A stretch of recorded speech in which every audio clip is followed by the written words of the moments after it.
Ayan po, kain po tayo ng manok sa binalot sa dahon. Ayan, sari-saring dahon ang aming kakainin. Hindi ko alam kung anong dahon to. Ayan po, parang dahon ng nganga.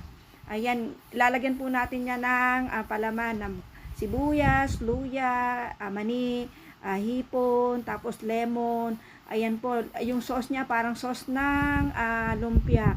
So, first time kong kumain ng mga dahon-dahon. Ayan po, nakakaloka ang mga pagkain dito sa BKK. Ayan po, nasa Terminal 21 Riverside po kami. Ayan po, nakain po kami sa restaurant Banana Leaf. So, ang sarap-sarap po ng pagkain na yan. Kahit dahon, first time, akala ko hindi masarap, masarap pala.